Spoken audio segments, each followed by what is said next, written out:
Hey guys, Tony Bianchino from Outrun Your Fork Personal Training. We're here today to talk about some deficiencies, common deficiencies that runners have. All right, there's hip problems, a little hip pain, back pain, knee pain, ankle pain. Now, some of that is caused by the impact and the pounding of your running. That's a completely different issue that we're not going to talk about today. That has to deal with stride, where you're running, footwear, and other things of that nature. We're going to talk today about some common deficiencies that runners have and what you could do to fix those if those are deficiencies that you have. Okay?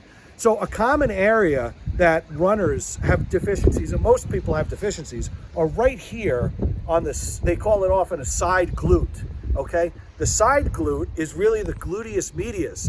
Why is that an issue? Well, most people sit all day, and if you're running, likely you're running on a flat surface. It may be a different grade, to the side or up, but it's not uneven terrain like trail running. If you're trail running, you have a better shot at being well balanced all over. But running on the street, running on the sidewalk, on a track, more than likely you're not running in multiple directions and using different muscles to keep yourself more stable. Does that make sense?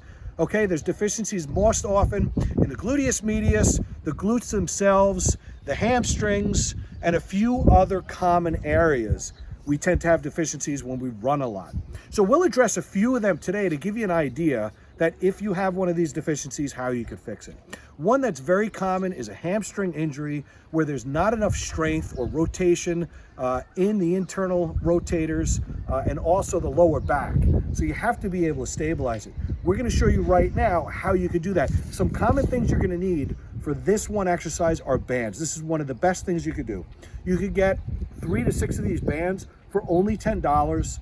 If it takes a little bit for you to get it, it is so worth having them. Get them now before you have an issue, and if you have an issue, order them right away.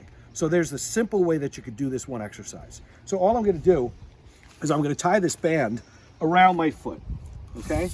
We're going to tie it straight like this, all right? Wrap it around,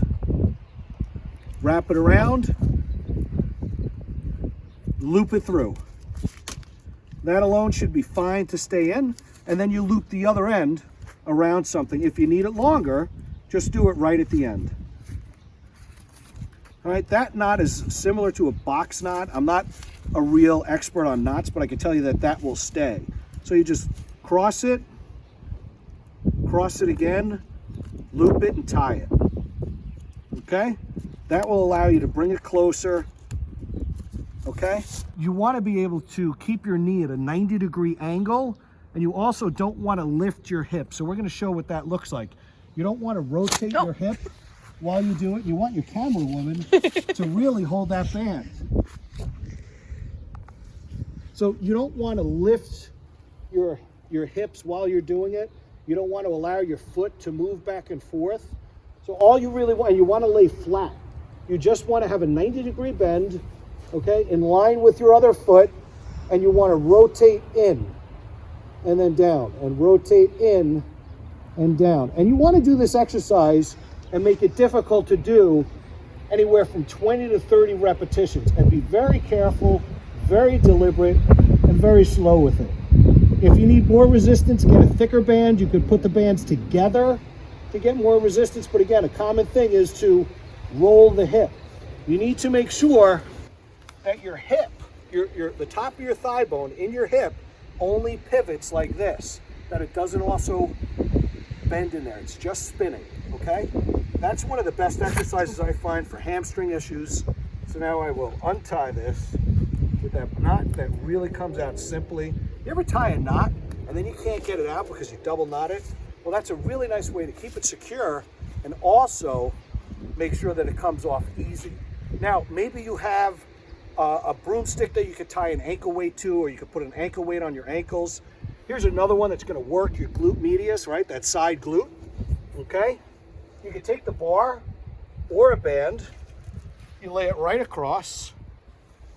Both your feet are extended straight out, and you just lift straight up. The key here is make sure you're not bending and then coming up. You want to lay flat down and push your foot towards the wall that way and lift up. So you're extending your heel out as you lift and making sure you don't rotate your foot.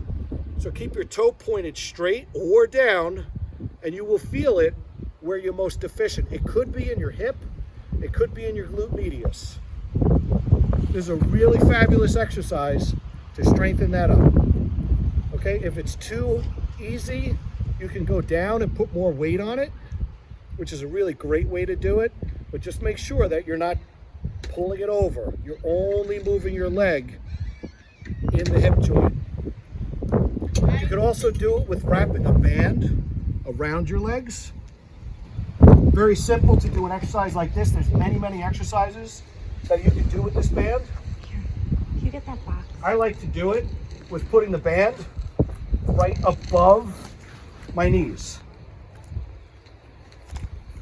Okay, you want it to be flat. The key here is push your knee that way as you rotate up. You don't want to spin your hip this way. You want to keep your head flat and, if anything, tipped forward.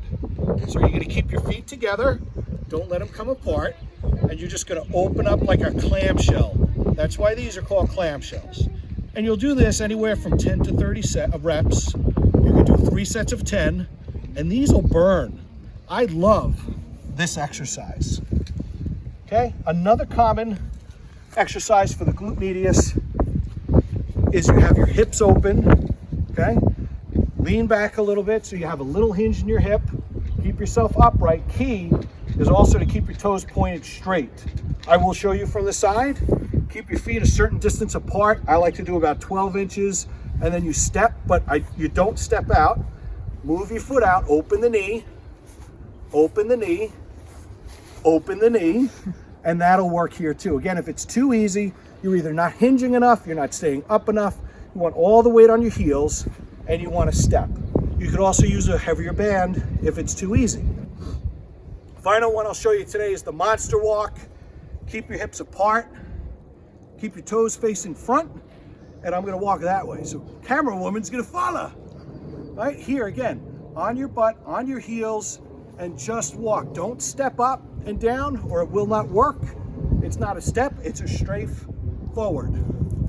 Boom, boom, boom, with keeping your hips wide apart. And as you go down, man, this is gonna burn. You gotta keep those hips open.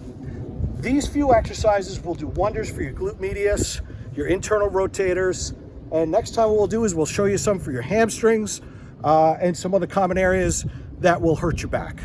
That'll fix your back, okay? Guys, I'm Tony Bianchino from Outrun Your Fork Personal Training. It's been a pleasure sharing with you, and I look forward to hearing from you. Good luck on your 5K.